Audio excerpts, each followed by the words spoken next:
conforme nos diz a Bíblia, onde houver 2 ou 3 reunidos, congregados no nome dele, no meio deles ele está presente.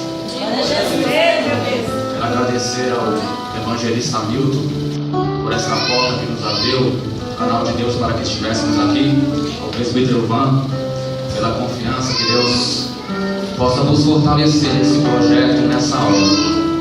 Queridos, eu não vou demorar, eu não vou ser cansativo. Eu venho com uma mensagem rápida, simples, concisa e objetiva da parte de Deus. Aleluia! Você que trouxe a Bíblia Sagrada, se puder abrir comigo no livro do profeta Daniel, capítulo de número 10. Uma mensagem um pouco diferente das que costumo pregar, mas creio que o tema que eu vou abordar nesta noite é de suma importância para todo homem e mulher que quer andar com Deus nessa terra. Eu peço para você que você redobre a sua atenção. O texto é de difícil compreensão. Capítulo de número 10 do livro do profeta Daniel. Eu vou estar indicando alguns versículos. Aleluia, meu Pai. Deus de glória, Deus de glória. Aleluia, Deus poderoso. Amém. Daniel, capítulo de número 10. Os irmãos quiserem, por reverência, ficar de pé.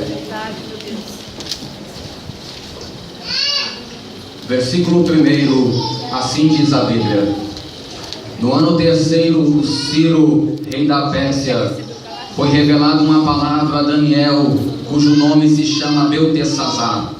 E a palavra é verdadeira e trata de uma guerra prolongada. E ele entendeu esta palavra e teve entendimento da visão. Naqueles dias, eu, Daniel, estive triste por 3 semanas completas. Manjar desejável não comi, nem carne nem vinho entraram na minha boca, nem me ungi com unguento, até que se cumpriram as 3 semanas. E no dia 24 do primeiro mês, estando eu à borda do grande rio Hidekel, levantei os meus olhos e olhei, e vi um homem vestido de linho, e os seus lombos cingido com ouro fino de Ufaz. O seu corpo era como turquesa, e o seu rosto parecia um relâmpago, e os seus olhos como tochas de fogo, e os seus braços e os seus pés como cor de bronze assacalado, a voz das suas palavras como a voz de uma multidão. E só eu, Daniel, vi aquela visão. Os homens que estavam comigo não a viram. Não obstante, caiu sobre eles um grande temor, e fugiram escondendo-se. Fiquei, pois, eu só e vi esta grande visão, e não ficou força em mim. E transmudou-se em mim a minha formosura em desmaio, e não retive força alguma. Contudo, ouvi a voz das suas palavras, e ouvindo a voz das suas palavras, eu caí com o meu rosto em terra, profundamente adormecido. E eis que uma mão me tocou, e fez que me movesse sobre os meus joelhos e sobre as palmas das minhas mãos, e me disse: Daniel, homem muito desejado, está atento às palavras que vou te dizer, e levanta-te sobre os teus pés, porque eis que te sou enviado. E falando ele comigo esta palavra, eu estava tremendo. Então me disse: não temas, Daniel, porque desde o primeiro dia em que aplicaste o teu coração a compreender e a humilhar-te perante o teu Deus, são ouvidas as tuas palavras, e eu vim por causa das tuas palavras. Mas o príncipe do reino da Pérsia se depôs defronte de mim 21 dias,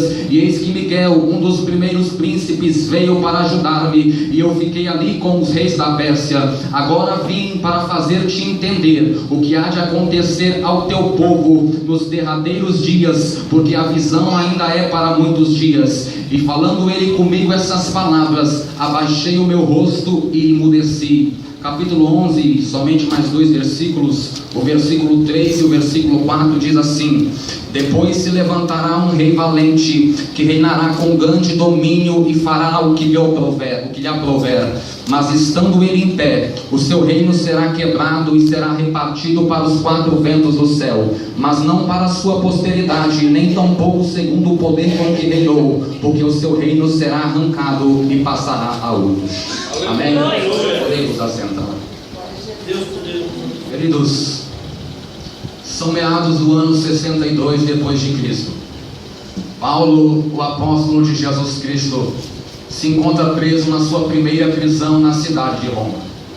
Prisão esta que, conforme nos diz a Bíblia em Atos dos Apóstolos, capítulo 28, versículo 30, é uma prisão domiciliar na qual ele vai permanecer durante 2 anos inteiros, numa casa que ele próprio alugara.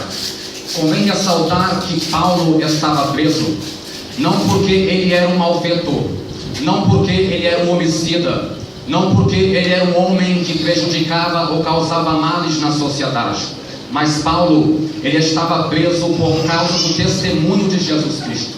Testemunho este que ele dava com grande poder, testemunho este que ele dava com grande ousadia, testemunho ele que ele dava com grande autoridade. E o próprio Paulo vai dizer numa das suas cartas aos seus ouvintes: em todos os lugares que eu passei, as minhas mensagens, as minhas pregações não consistiram em palavras persuasivas de sabedoria humana, mas em demonstração do poder do Espírito. É interessante que por todas as cidades que Paulo passou, em todas as viagens missionárias que este homem realizara, enquanto Paulo esteve em silêncio, ele não incomodou a ninguém.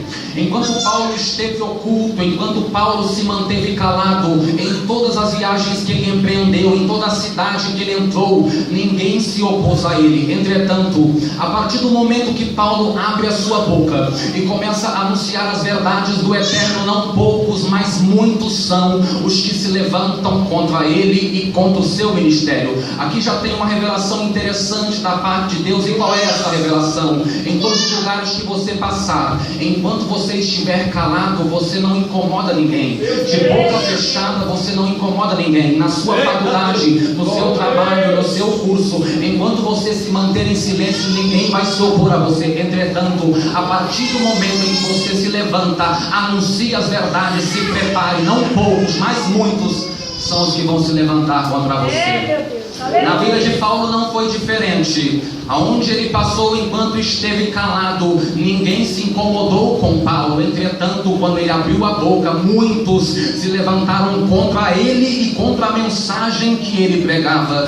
No Evangelho de Jesus, segundo escreve Marcos, capítulo 10, versículos 46 a 52, é registrada a história do cego Bartimeu. E é interessante que a Bíblia vai nos dizer: enquanto o cego só esteve mendigando, ninguém se preocupou com ele, porque ele só estava mendigando. A partir do momento que ele começa a clamar: Yeshua ben David, Jesus filho de Davi, tem misericórdia de mim, a Bíblia diz que de imediato, na mesma hora, as pessoas se levantam e dizem: cala a boca, rapaz. Na mesma hora as pessoas começam a repreender ao cego Bartimeu, porém ele não dá ouvidos e continua clamando. É interessante que para muitos Jesus era somente um profeta, como Jeremias, como Elias, ou quem sabe como João Batista. Para outros, Jesus era um rabino itinerante da Galileia, que tinha palavras bonitas e confortáveis. Mas para Bartimeu, Jesus não era nem um profeta, nem um rabino. Para Bartimeu, ele era o filho de Davi, que haveria de vir e salvar a humanidade. Essa declaração de Bartimeu incomodava muita gente, porque ele estava afirmando que Jesus era o Messias, o filho de Davi, que haveria de vir ao mundo para restaurar tanto a Israel como a humanidade. Enquanto você estiver calado, você não incomoda ninguém. Porém, a partir do momento que você anunciar as verdades, se prepare, porque vão se levantar contra você. Entretanto, ninguém atira a pedra em laranjeira que não tem laranja. Se você tiver só um fruto, se prepara para receber pedradas. Assim foi com Bartimeu, e assim foi com Paulo, e assim vai ser comigo e com você. Entretanto, como eu estava vos falando, Paulo ele se encontra preso. O ano é o ano 62. E nesse período Paulo vai escrever 4 cartas que nós temos na Bíblia Sagrada.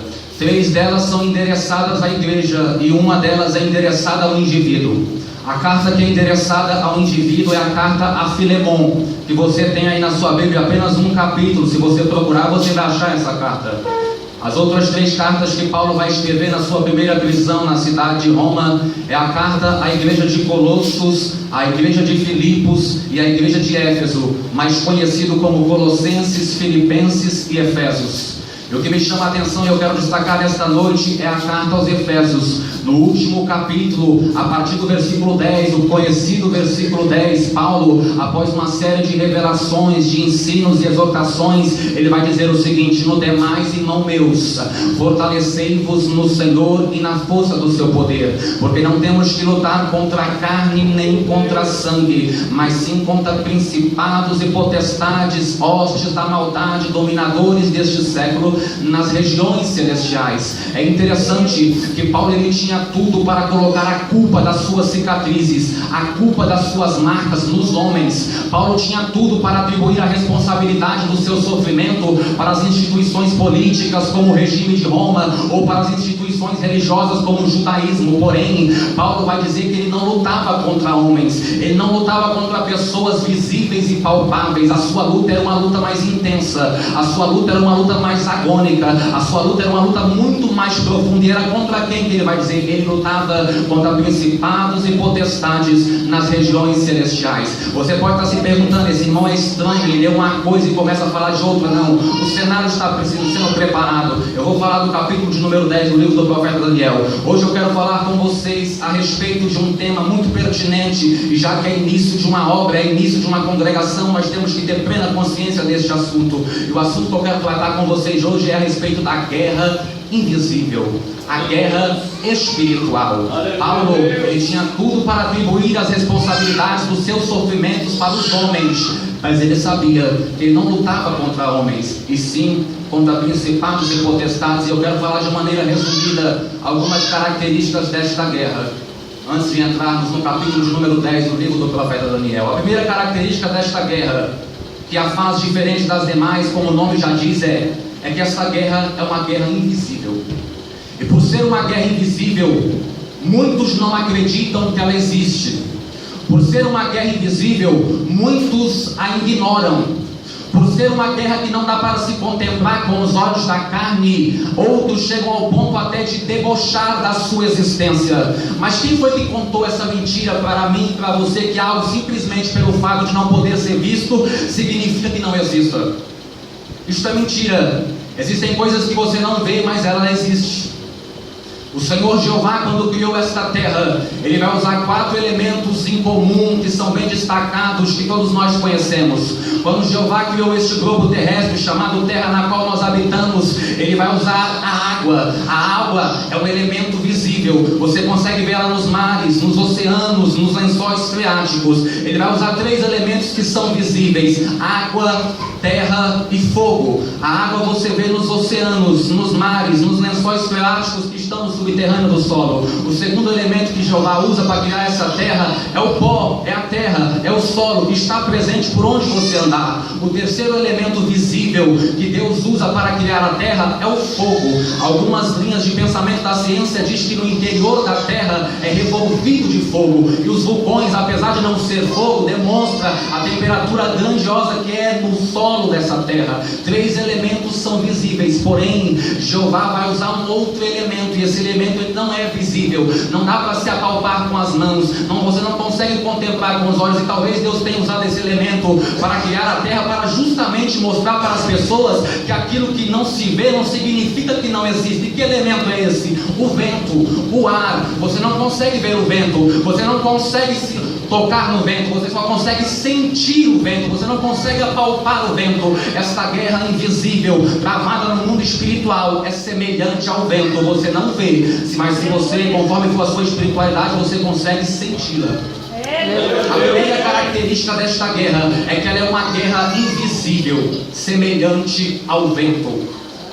É um grande engano nosso pensar que muitas das coisas que estão acontecendo nos nossos dias é mero obra do acaso, é mera obra da casualidade. É muito engano da nossa parte que pensar que essa proliferação da imoralidade através do funk, através das drogas, através da prostituição é apenas algo que já estava marcado para acontecer. Obra não, isso tem origem no mundo espiritual. Alguém pode dizer, mas é a falta da educação, é a falta de pessoas como referência. É verdade, isso pode até colaborar para o problema se agravar. Entretanto, a origem do problema está no mundo espiritual. espiritual. Muitas das tragédias, muitos dos homicídios, muitos dos acidentes que acontecem aí, na verdade não são acidentes, são meros reflexos desta guerra que é invisível. Você quer ver um exemplo da Bíblia claro e latente aos nossos olhos? Talvez você já tenha ouvido falar, ou já talvez tenha lido o livro de Jó. Quando você lê o livro de Jó, a Bíblia diz no capítulo 1 que os seres celestiais, denominados filhos de Deus, se apresentam diante do Senhor,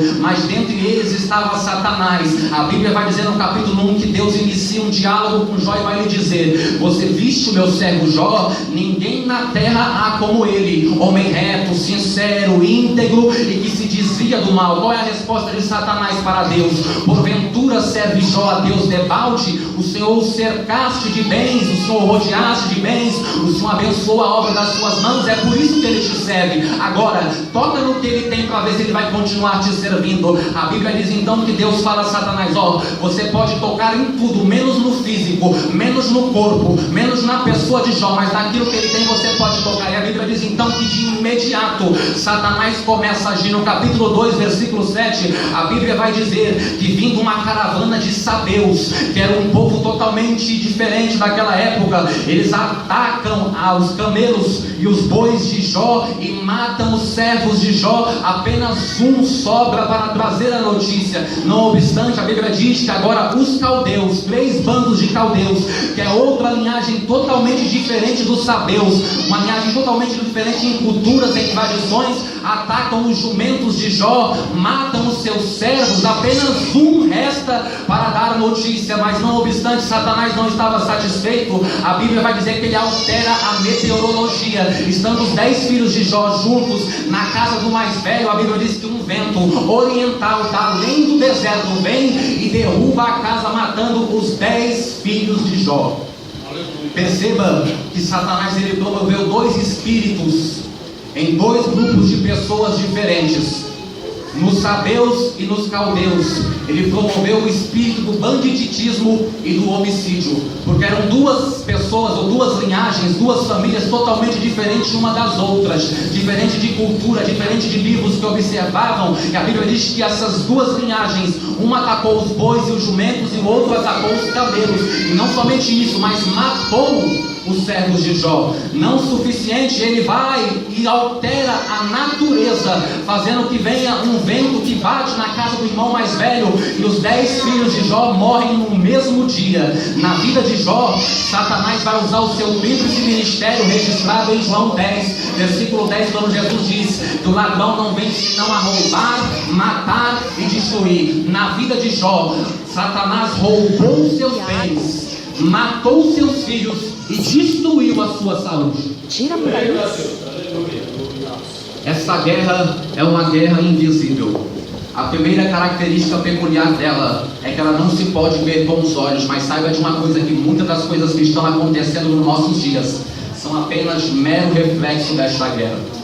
Qual que é a segunda característica dessa guerra que a faz diferente das demais? É que essa guerra ela é diferente das outras que nós vemos e ouvimos por aí, porque essa guerra ela já tem um lado que é vencedor. Entretanto, quem conhece um pouco mais de guerra sabe que uma guerra ela é constituída por batalhas, e nem sempre significa que o lado que sai no final vencedor ganha todas as batalhas. Por muitas vezes as batalhas são perdidas, e nesse quesito essa guerra invisível também não é diferente. Por muitas vezes o lado de Deus perde batalhas. E você diz: mas como é que pode o lado do Senhor Deus perder batalhas nesta guerra? A culpa não é do general Jeová nem do capitão Jesus, mas a culpa é dos soldados. Homens que, por causa da sua negligência, devido à sua falta de oração, de jejum, de busca constante de Deus, infelizmente sucumbiram na caminhada. Homens que, conforme nos diz a Bíblia, por falta de domínio próprio, foram parar no colo de Dalila, tendo seu segredo revelado, cabelos raspados, olhos furados, e se tornaram brinquedinhos na mão dos filisteus.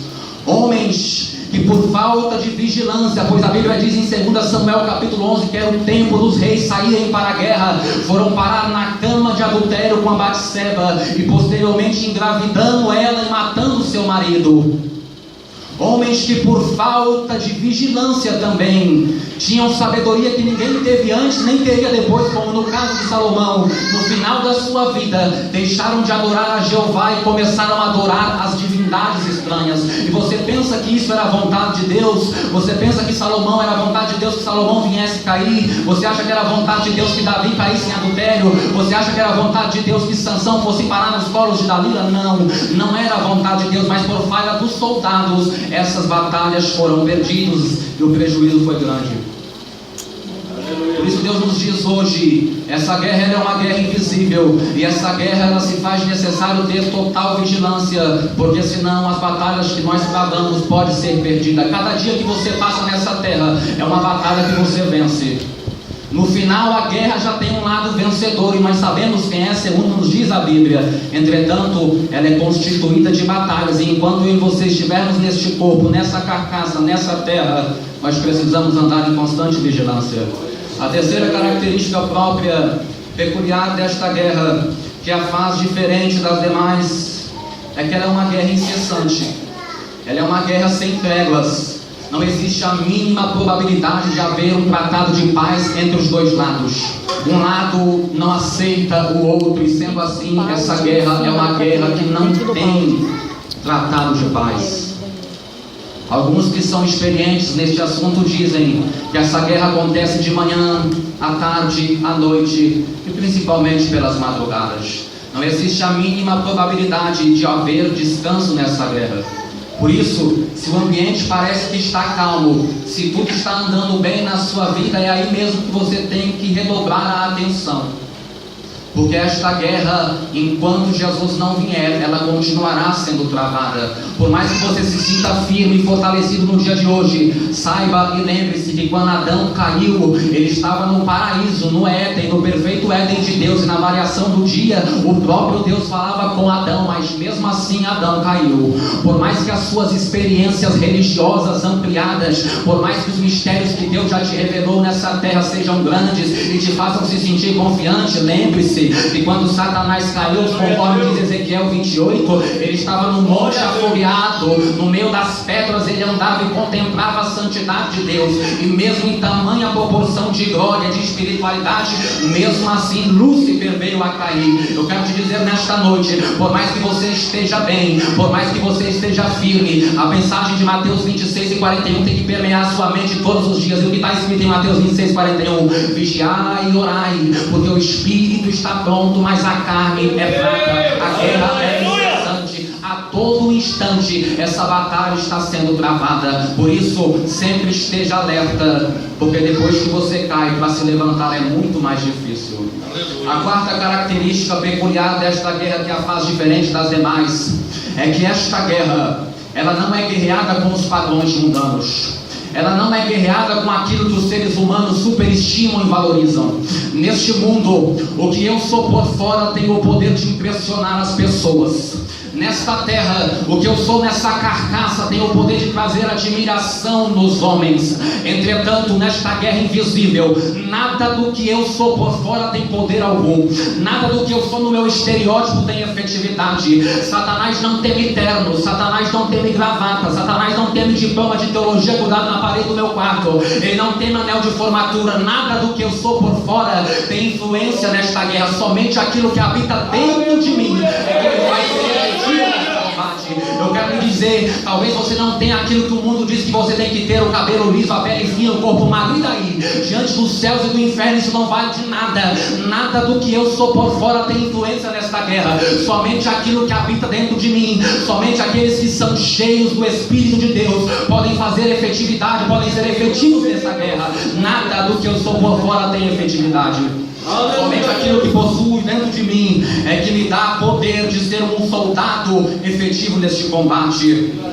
Perceba que eu disse somente aqueles que são cheios do Espírito de Deus. Eu não disse quem tem o Espírito. Existe uma diferença. Existe uma diferença entre você ter o Espírito e ser cheio do Espírito. Uma coisa é um copo ter água, outra coisa é um copo estar cheio de água. É totalmente diferente. Existem porções do Espírito Santo. E você diz: mas irmão, em João 3,34 Jesus que diz que não existe medidas para o Espírito. Mas quando Jesus diz isso, ele vai dizer no seu ministério, e na sua vida terrena não haveria limites, não haveria porções dimensões, Deus haveria de usá-lo na dimensão maior aqui na terra. Entretanto, nas nossas vidas cotidianas, dos servos de Deus, existe sim medidas do Espírito Santo. Se não existisse, Eliseu não tinha pedido para Elias: olha, eu quero a porção dobrada do Espírito de Deus que habita nesta terra. Somente aqueles que andam cheios da presença de Deus poderão influenciar. E você diz: irmão, já que você está falando aí que a gente tem que ser cheio do Espírito, nos diz aí qual que é a receita para a gente ser cheio do Espírito. Eu vou dizer para você qual que é a receita.